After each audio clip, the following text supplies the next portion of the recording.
Hi friends, welcome back to మాటే మంత్రం Telugu audio stories. అందరికీ నమస్కారం అండి. ఈరోజు మనం చదువుకోబోయే కథ వసుంధర పరిణయం 8వ భాగం. ఈ కథ గనక మీకు నచ్చినట్లయితే తప్పనిసరిగా ఒక లైక్ ఇవ్వండి. అలాగే ఈ కథ పైన మీ అమూల్యమైన అభిప్రాయాన్ని ఓ చిన్న కామెంట్ రూపంలో తెలియచేయండి. మన మాటే మంత్రం ఛానల్ని సబ్స్క్రైబ్ చేసుకోండి. మీకు తెలిసిన వారికి షేర్ చేయండి. ఇక కథలోకి వెళ్దామా? వసుంధర పరిణయం 8వ భాగం. ఉదయం టిఫిన్ చేసి మనో ఫ్యామిలీ ఇంకా వెళ్తామని బయలుదేరారు. అదేంటి అలా ఎలా వెళ్తారు? పిల్లలకి ఇంకా ఫస్ట్ నైట్ జరగలేదు. రాత్రి బాగా లేట్ అయిందని ఈరోజుకి పోస్ట్ ఫోన్ చేసుకున్నాం కదా. మీరు అలా వెళితే ఎలా అంటుంది సుజాత. మేమంతా ఎందుకులే వదినా, సౌందర్య స్వీటీ ఉంటారులే, వాళ్ళిద్దరూ రేపు వస్తారు. మేము వెళ్తాంలే, ఇంటి దగ్గర అన్నీ ఎక్కడివక్కడే వదిలేసి ఉన్నాయి అంది తులసి. నరేందర్ గారు కూడా వియ్యంకుళ్ళని ఈరోజు ఉండండి, రేపు వెళ్తురు గాని అన్నాడు. లేదు బావగారు, ఈ పెళ్లి హడావుడితో వారం రోజులుగా ఆఫీస్ మొహం చూడలేదు ఎవరం కూడా. వెళ్తాంలే, ఇప్పుడు మా అవసరం లేదు కదా, సౌందర్య స్వీటీ ఉంటారులే అని బయలుదేరారు వాళ్ళు. వాళ్ళందరికీ బట్టలు పెట్టి సాగనంపారు నరేందర్ దంపతులు. దిలీప్, మనో వెళ్ళి వాళ్ళని దించటానికి ఎయిర్పోర్ట్కి వెళ్లారు. వాళ్ళని ఫ్లైట్ ఎక్కించి తిరిగి బయలుదేరారు. వచ్చేదారిలో ముందుగా దిలీప్ కారు, ఆ వెనుక మనో కారు వస్తూ ఉంటుంది. ఎదురుగా ఓ లారీ వస్తుంది. బ్రేక్ ఫెయిల్ అయిందనుకుంటా. పైగా డ్రైవర్ బాగా తాగి ఉన్నాడు. లారీని కంట్రోల్ చేయలేకపోతున్నాడు. దిలీప్ ఎలాగో రెప్పపాటులో తప్పించుకున్నాడు. కానీ మనోజ్ కార్ని గుద్దేసింది లారీ. ఆ తర్వాత ఇంకా 4-5 వెహికల్స్ని కూడా గుద్దేసింది. ఆ ఊపుకి మనోజ్ కారు వెళ్ళి వెనక చెట్టుకి గుద్దుకుంది. మనోజ్కి దెబ్బలు తగిలాయి. దిలీప్ పరిగెత్తుకుంటూ వెళ్ళాడు మనో దగ్గరికి. మనోకి తలకి దెబ్బ తగిలింది, రక్తం కారుతుంది. బావా బావా అంటూ పట్టుకుని కుదిపాడు. మనో పలకలేదు. మనో సృహలో లేడు. పక్కన ఉన్న వాళ్ళని హెల్ప్ చేయమని మనోని తన కారులోకి మార్చి వెంటనే హాస్పిటల్కి తీసుకుని వెళ్ళాడు. ఈలోపు బాలాజీకి ఫోన్ చేసి ఆయనని బయటికి రమ్మని విషయం చెప్పాడు. అవునా, ఏమైంది అంటూ ఆయన టెన్షన్ పడ్డాడు. మామయ్య, టెన్షన్ పడవద్దు, హాస్పిటల్కి తీసుకువెళ్తున్నాను. అమ్మ వాళ్లకు ఇప్పుడే విషయం చెప్పవద్దు, నాన్నను తీసుకుని రండి. నాన్నకు కూడా కారు ఎక్కాక నిదానంగా చెప్పండి అని హాస్పిటల్ పేరు చెప్పాడు. ఇంట్లో ఆడవాళ్ళకి చెప్పకుండా, బావా బయట కొంచెం పని ఉంది, వెళ్ళి వద్దాంరా అని నరేందర్ని తీసుకొని వెంటనే బయలుదేరాడు. ఏంట్రా అంత అర్జెంటుగా, ఏం పని అన్నాడు నరేందర్. ఏమీ లేదులే బావా అని చిన్నగా విషయం చెప్పాడు నరేందర్కి. గుండె ఆగినంత పని అయింది. ఏంటి, మనోకి యాక్సిడెంటా? వసుకి ఇప్పుడే కోపం తగ్గి అందరూ సంతోషంగా ఉన్నామనుకుంటే ఇంతలోనే ఈ విపరీతం ఏంటి అంటూ కళ్ళనీళ్లు పెట్టుకున్నాడు నరేందర్. ఏమీ కాదులే బావా, ఏమీ కాదు, నువ్వు ఊరుకో. దిలీప్ అక్కడే ఉన్నాడుగా, వెంటనే హాస్పిటల్కి తీసుకువెళ్తున్నాడు. ఏమీ కాదు, మీరు ఊరుకోండి. మీరే ఇలా డీలా పడితే ఎలా? అందుకే టెన్షన్ పెడతారని ఇంట్లో ఆడవాళ్ళకి కూడా చెప్పలేదు. హాస్పిటల్కి వెళ్ళి అసలు విషయం కనుక్కొని నిదానంగా చెప్తాం అన్నాడు. సరేరా అన్నాడు నరేందర్. ఏ పరిస్థితుల్లో అయినా ఎలాంటి పనైనా ధీటుగా ఎదుర్కొనే నరేందర్ అల్లుడికి అలా అయిందనేటప్పటికీ చిన్నపిల్లవాడిలా విలవిల్లాడుతున్నాడు. కంట్రోల్ బావా, మనోకి ఏమీ కాదు, ఏదో చిన్న దెబ్బలు అయి ఉంటాయి. నువ్వే ఇలా అయితే పిల్లవాడు దిలీప్ ఏమవుతాడు? ఇంట్లో ఆడవాళ్ళకి ఎలా సర్ది చెప్తావు? ఊరుకో అంటూ ధైర్యం చెప్తున్నాడు. కానీ బాలాజీకి కూడా అంతే బాధగా ఉంది. తను కూడా బెంబేలెత్తితే బావని కంట్రోల్ చేయటం కష్టమని దుఃఖాన్ని తమాయించుకుంటున్నాడు. అసలు మనోకి ఏమైందో అని చాలా టెన్షన్గా ఉంది బాలాజీకి కూడా. ఇద్దరూ హాస్పిటల్ దగ్గరికి వచ్చారు. దిలీప్ కూడా అంతకుముందే హాస్పిటల్కి వచ్చాడు. మనో తలకి దెబ్బ తగిలిందని, చాలా బ్లడ్ పోయిందని లోపలికి తీసుకువెళ్లారు. మళ్ళీ యాక్సిడెంట్ కేస్ అది ఇది అంటారని తనకు తెలిసిన సిఐ ఉంటే అతనికి ఫోన్ చేశాడు. విషయం చెప్పాడు. సరే, హాస్పిటల్కి వెళ్ళాక నాకు ఫోన్ చేయి, నేను చెప్తాను అన్నాడు అతను. అలాగే చేశాడు దిలీప్. నరేందర్, బాలాజీ పరిగెత్తుకుంటూ లోపలికి వెళ్లారు. బయట చైర్లో కూర్చుని ఉన్నాడు దిలీప్. ఏంట్రా, ఏమైంది అంటూ దిలీప్ను పట్టుకుని కుదిపేశాడు నరేందర్. జరిగిన విషయం చెప్పాడు దిలీప్. ఇప్పుడే లోపలికి తీసుకువెళ్లారు. తలకి దెబ్బ తగిలింది, స్టిచెస్ పడతాయంట. తర్వాత టెస్టులు చేసి ఫ్రాక్చర్ ఏమైనా అయిందేమో చూస్తామన్నారు అన్నాడు. ఓ అర్ధగంట వాళ్ళని అలాగే టెన్షన్ పెట్టి అప్పుడు వచ్చి చెప్పాడు కాంపౌండర్, డాక్టర్ గారు రమ్మంటున్నారు అని. ఎలా ఉంది డాక్టర్ మా అల్లుడికి అన్నాడు నరేందర్ టెన్షన్గా. నో ప్రాబ్లం సార్, ఏమీ కాలేదు. కాకపోతే తలకి గట్టిగా దెబ్బ తగిలింది. ఎంఆర్ఐ స్కానింగ్ చేయాలి అన్నాడు డాక్టర్. షాక్తో స్పృహ కోల్పోయినట్లున్నారు. తలకి కుట్లు వేయటానికి కొంచెం మత్తు ఇచ్చాము. అదృష్టం ఏంటంటే ఎక్కడా ఫ్రాక్చర్ కాలేదు. కొంచెం దెబ్బలు మాత్రం తగిలాయి. కాలు కొంచెం బెణికింది. భుజం కూడా కొంచెం ఒత్తుకుంది. కొన్ని రోజులు బ్యాగ్ వేస్తే సరిపోతుంది. ఇప్పటికైతే ఇబ్బంది ఏమీ లేదు. ఎంఆర్ఐ స్కానింగ్ తర్వాత తలలో ఏదైనా ప్రాబ్లం ఉందేమో చూద్దాం అన్నాడు. ఓకే సార్, వెంటనే చేపించండి అన్నాడు నరేందర్. కాంపౌండర్ దిలీప్ని రమ్మని మనోని తీసుకుని వెళ్ళాడు స్కానింగ్ తీపించడానికి. ఎంఆర్ఐ స్కానింగ్ తీపించారు. ఏమీ ప్రాబ్లం లేదు అని చెప్పాడు డాక్టర్. అది చూసి తలకి దెబ్బ తగిలింది కదా, బ్రెయిన్లో ఎక్కడైనా బ్లడ్ క్లాట్ అయిందేమో అని అనుమానం వచ్చింది. అలాంటిదేమీ లేదు. అతనికి మెలకువ వచ్చిన తర్వాత హ్యాపీగా ఇంటికి తీసుకొని వెళ్ళిపోవచ్చు. కాకపోతే 10 రోజులు పూర్తిగా బెడ్ రెస్ట్ అవసరం. కాలు కింద ఉంచి నడవకుండా చూడండి. చేతికి కూడా పెయిన్ తగ్గే వరకు ఈ బ్యాగ్ ఉంచండి అని చెప్పాడు. ప్రతిరోజు వచ్చి డ్రెస్సింగ్ చేపించుకోండి అని చెప్పాడు డాక్టర్. మీ ఇంటి దగ్గరలో ఎవరైనా డాక్టర్ ఉన్నా చేపించుకోవచ్చు అని కూడా చెప్పారు. ఓకే డాక్టర్ అని మనో ఉన్న రూమ్కి వెళ్ళారు. అలా జరిగిందని తెలిస్తే ఎలా ఫీల్ అవుతారో ఇంట్లో ఆడవాళ్ళు. పాపం వసు ఎంత బాధపడుతుందో అనుకున్నారు. బావా, మనో వాళ్ళ ఫాదర్కి ఫోన్ చేసి చెప్పొద్దా అన్నాడు బాలాజీ. వాళ్ళు ఇంకా ఇంటికి కూడా వెళ్ళారో లేదో నిదానంగా చెప్దాంలే, మళ్ళీ హడావుడి పడతారు అన్నాడు నరేందర్. ఇంత జరిగితే మాకు చెప్పలేదు అంటారేమో బావా అన్నాడు బాలాజీ. వాళ్ళు అలా అనుకునేవాళ్ళు కాదులే బాలాజీ. పైగా మనోకి కూడా ఏమీ ఇబ్బంది లేదు అని చెప్తున్నారుగా డాక్టర్, తర్వాత చెప్తాంలే అన్నాడు. కాకపోతే ఇప్పుడు వసుకే ఎలా చెప్పాలా ఈ విషయం అని నాకు భయంగా ఉంది. అది ఇప్పుడిప్పుడే సెట్ అవుతోంది. అంతలోనే ఈ ఉపద్రవం వచ్చి పడింది. పాపం ఎంత బాధపడుతుందో మనోని ఇలా చూసి అన్నాడు దిలీప్. నిజంగానే ఇంటి దగ్గర ఆడవాళ్ళు ఏమిటి ఇంకా రాలేదు దిలీప్ వాళ్ళు అనుకుంటున్నారు. వసు అయితే మనో కోసం ఎదురు చూస్తూ ఉంది. ఇంతసేపు అయింది, ఏంటి ఇంకా రాలేదు? అరగంట క్రితమే ఇంటికి రావాల్సింది. ట్రాఫిక్ ఉన్నా కూడా ఈ పాటికి రావాల్సిందే అనుకుంటూ దిలీప్కి ఫోన్ చేసింది. దిలీప్ ఫోన్ ఎత్తలేదు. ఏం చెప్పాలో అర్థం కాక వీళ్ళిద్దరూ ఎక్కడికో వెళ్ళినట్టున్నారు అనుకుంది. దొంగ మొహాలు, నాకు చెప్పకుండానే వెళ్ళారు. నన్ను కూడా తీసుకువెళ్ళొచ్చుగా. అవును, నేను కూడా మనోతో పాటు ఎయిర్పోర్ట్కి వెళ్ళి ఉండాల్సింది. తనతో టైం స్పెండ్ చేసినట్లు ఉండేది అనుకుంది. ఏంటో మనో లేకుండా ఒక క్షణం కూడా గడవటం లేదు. పిచ్చెక్కినట్లు ఉంటుంది మనో పక్కన లేకపోతే.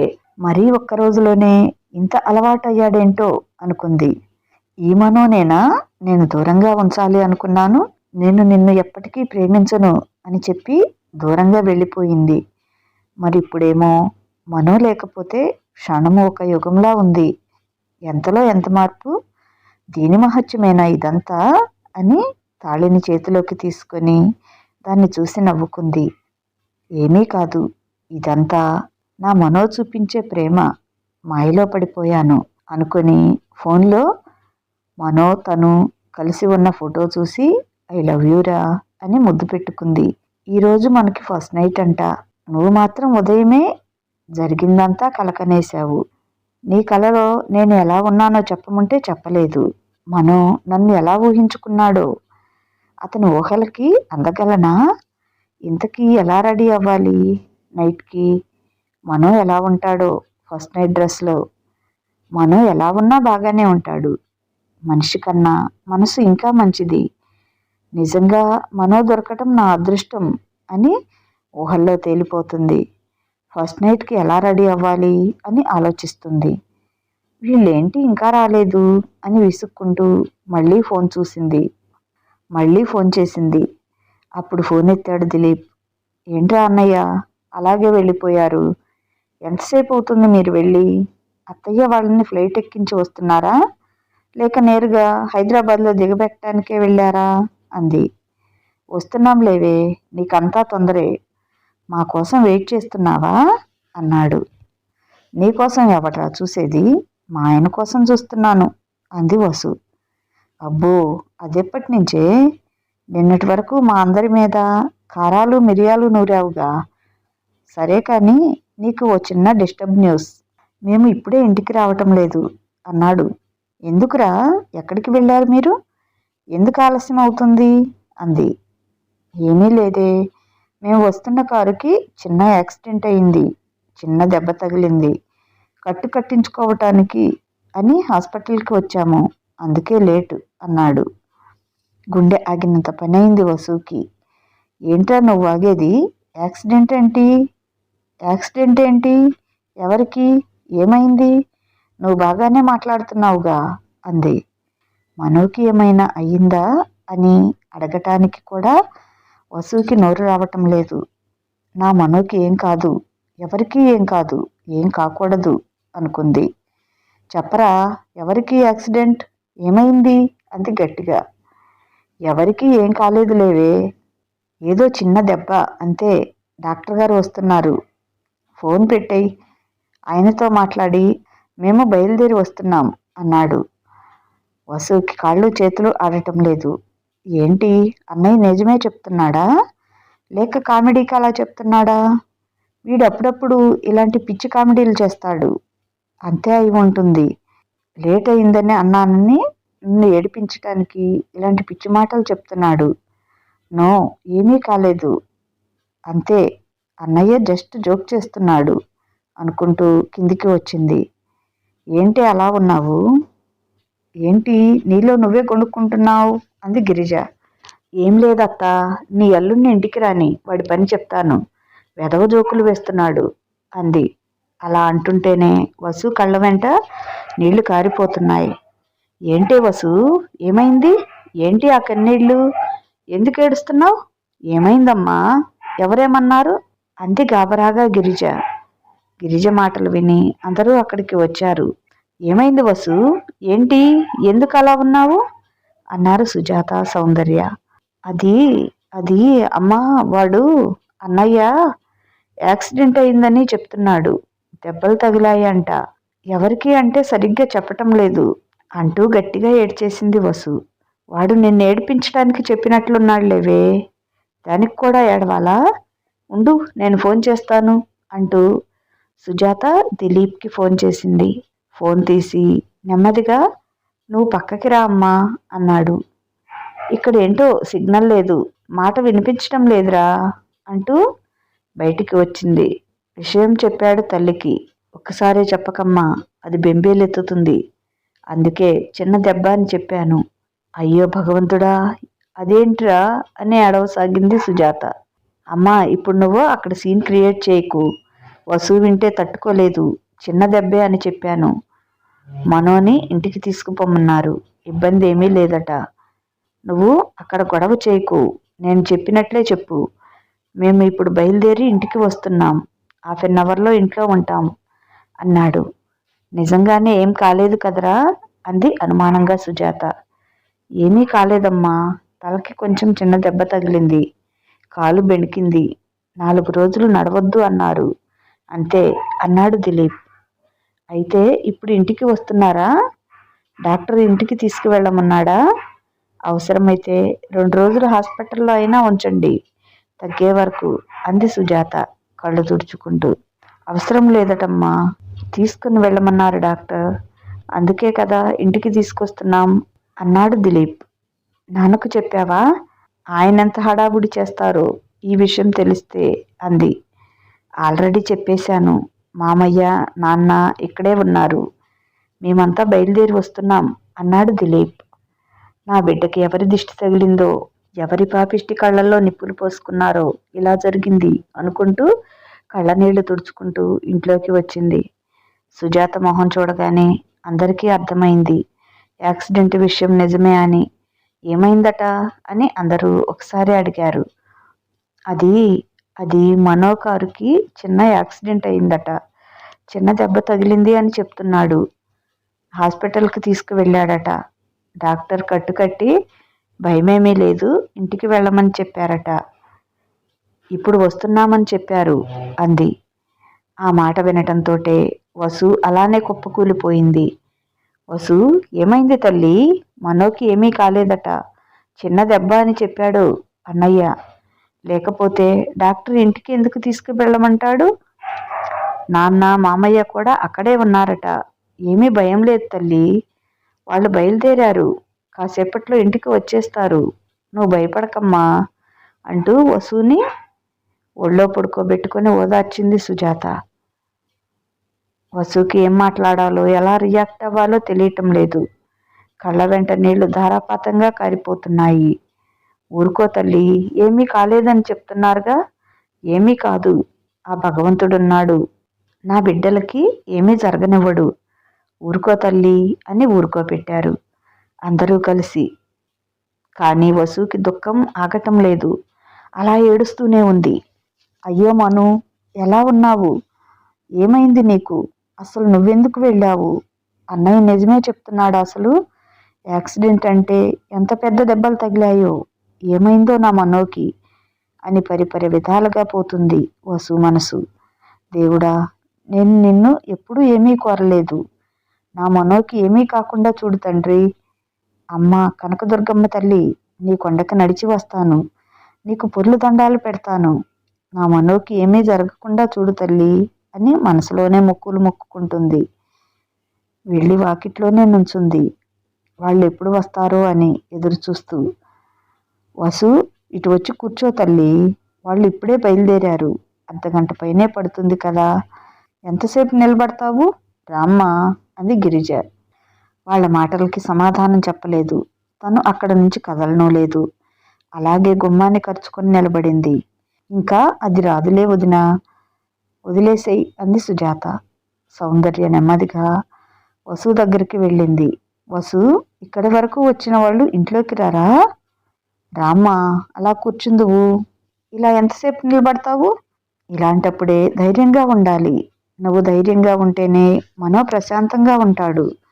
నువ్వు ఇలా ఏడుస్తుంటే అతనికి దెబ్బలు చిన్నవైనా నిన్ను ఏడిపిస్తున్నాను అనే బాధ ఎక్కువవుతుంది.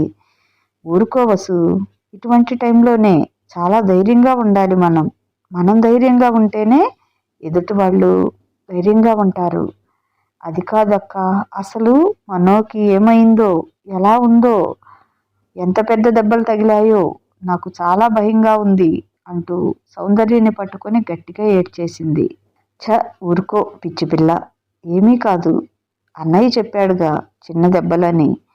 పెద్ద దెబ్బలు తగిలితే ఎక్కడైనా డాక్టర్ ఇంటికి పంపిస్తారా వెంటనే? ఆలోచన లేకపోతే ఎలా?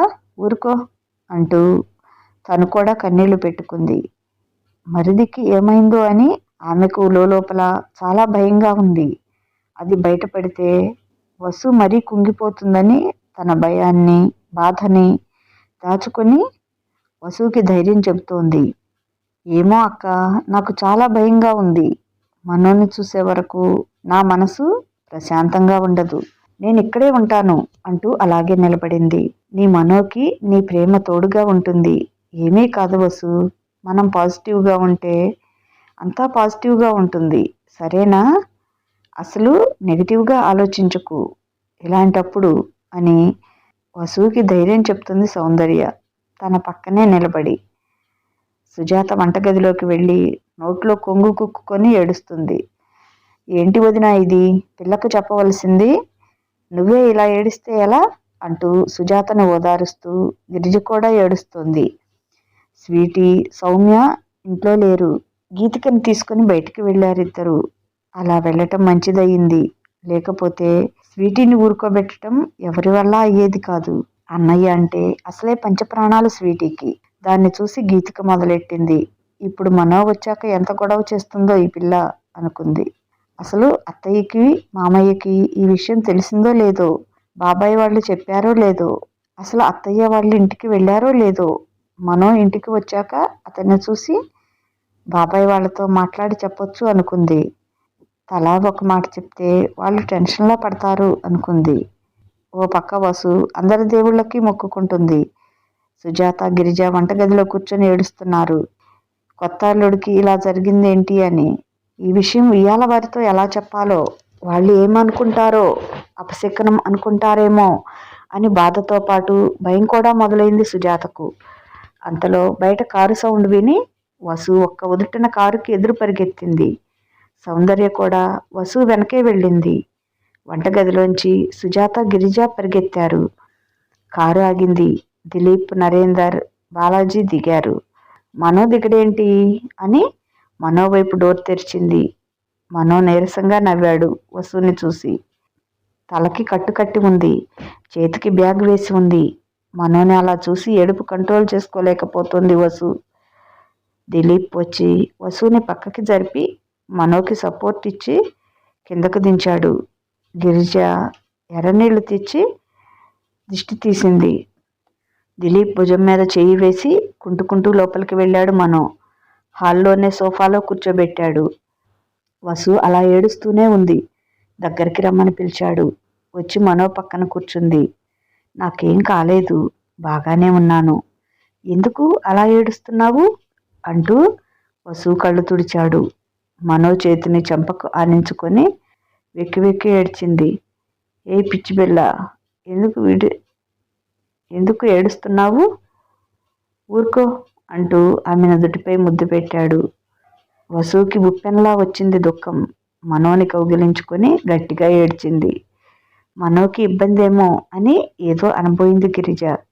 నేను చూసుకుంటాను ఊరుకోమన్నట్లుగా సైగ చేశాడు మనో. వసు వీపుపై చేయి వేసి నిమిరాడు ఓదార్పుగా. 5 నిమిషాలకు కానీ కోలుకోలేదు వసు. వెక్కుతూనే అసలు ఏం జరిగింది కాలుకి, ఏమైంది అంది. ఏం కాలేదురా, కాలు కొంచెం బెణికింది. 2-3 రోజులు కాలు కింద పెట్టొద్దు అన్నారు, అంతే అన్నాడు. మరి చేతికేమైంది అంది చేయి పట్టుకొని చూస్తూ. కట్టేమీ లేదు, ఒట్టి బ్యాగ్ వేశారు. కొంచెం భుజం నొప్పిగా ఉందంటే ఇది ఇచ్చారు. ఇంకేమీ కాలేదు, నేను బాగానే ఉన్నాను, చూశావుగా అన్నాడు. తలకి బాగా దెబ్బ తగిలిందా? పెద్ద కట్టు కట్టారుగా అంది ఏడుస్తూనే. డాక్టర్స్ అంతే కదమ్మా, దెబ్బ చిన్నదైనా కట్టు మాత్రం పెద్దది కడతారు. తలకి చిన్నగా దెబ్బ తగిలింది, ఇంకేమీ కాలేదు. అన్నీ 2-3 రోజుల్లో తగ్గిపోతాయి. ఏమీ కాదు, ముందులానే ఉంటాను అన్నాడు. గిరిజ వెళ్ళి వేడివేడి పాలు పసుపు వేసి తెచ్చింది. ఇవి కొంచెం తాగు బాబు, నొప్పులు సర్దుకుంటాయి అంది. మెడిసిన్ ఇచ్చారుగా, నొప్పులేమీ లేవండి అన్నాడు. పర్లేదులే బాబు, నీరసంగా ఉన్నావు, కొంచెం తాగు అని వసు చేతికి ఇచ్చింది గ్లాసు పట్టించమని. వసు గ్లాసు తీసుకొని మనోకి పాలు తాపించింది. సౌందర్య చూసి నవ్వుకుంది. ఏంటక్క అలా నవ్వుతావు అంది. మనో కూడా నవ్వాడు. వసుకి అర్థం కాలేదు. ఏం లేదు వసు, మనోకి పసుపు వేసిన పాలు అంటే అస్సలు ఇష్టం ఉండదు. మామూలుగా అయితే నాకు వామిటింగ్ వస్తుంది అని మొహం వికారంగా పెడతాడు. ఈరోజు నువ్వు తాపించేటప్పటికి అమృతం తాగినట్లుగా ఫీల్ అవుతున్నాడు అని నవ్వింది సౌందర్య. ఆ మాటకి అంత బాధలోనూ అక్కడ ఉన్న అందరూ నవ్వుకున్నారు. అంతలో పోలీసులు వచ్చారు. దిలీప్ని, మనోజ్ని యాక్సిడెంట్ వివరాలు అడిగారు. అక్కడ జరిగిందంతా చెప్పాడు దిలీప్. మీరు చాలా అదృష్టవంతులు. ఆ లారీ గుద్దిన మిగతా వెహికల్స్లో వాళ్ళందరూ చనిపోయారు. మీ అదృష్టం బాగుండి మీకు చిన్న దెబ్బలు తగిలాయి అన్నాడు ఎస్ఐ. రిపోర్ట్ రాసుకొని వాళ్ళిద్దరితో సంతకాలు చేపించుకొని వెళ్ళాడు. గిరిజ కింద బెడ్రూమ్ రెడీ చేసింది, మనో పైకి ఎక్కలేడని. దిలీప్ మనోని ఆ రూమ్లోకి తీసుకువెళ్ళి బెడ్ మీద కూర్చోబెట్టి వచ్చాడు. వసు కూడా వెనకే వెళ్ళింది. వసు, కాసేపు పడుకుంటాన్రా, అలసటగా ఉంది అన్నాడు. వసు చిన్నగా మనోజ్ని పడుకోబెట్టింది. కాళ్ళెత్తి బెడ్పై పెట్టింది. మీకేం అవసరమైనా నన్ను అడగండి, నేను ఇక్కడే ఉంటాను, మీరు అస్సలు కిందకి దిగొద్దు అంది. వసు పక్కన చైర్లో కూర్చుంటుంటే, ఇలా నా పక్కన కూర్చోరా వసు కాసేపు అన్నాడు. వెళ్ళి కూర్చుంది. ఆమె ఒడిలో చెయ్యి వేసుకొని, వసు బాగా భయమేసిందా అన్నాడు. అవును, చాలా భయమేసింది, బాధ కూడా వేసింది అంది వసు. నాకు కూడా ఆ నిమిషంలో చచ్చిపోతానేమో అనిపించింది. నాకు నువ్వే గుర్తుకు వచ్చావు ఆ క్షణంలో. నీ మీద ఉన్న ప్రేమే నన్ను బ్రతికించిందనుకుంటా అన్నాడు మనో. ఇదండి ఈరోజు కథ. ఎలా ఉంది? మీకు నచ్చిందా? మీకు నచ్చితే తప్పనిసరిగా ఒక లైక్ ఇవ్వండి. అలాగే ఈ కథ పైన మీ అమూల్యమైన అభిప్రాయాన్ని ఓ చిన్న కామెంట్ రూపంలో తెలియచేయండి. మన మాటే మంత్రం ఛానల్ని సబ్స్క్రైబ్ చేసుకోండి. మీకు తెలిసిన వారికి, స్టోరీస్ మీద ఇంట్రెస్ట్ ఉన్నవారికి షేర్ చేయండి. ఇక ఉంటాను. బాయ్. మీ లక్ష్మీ ఘంట.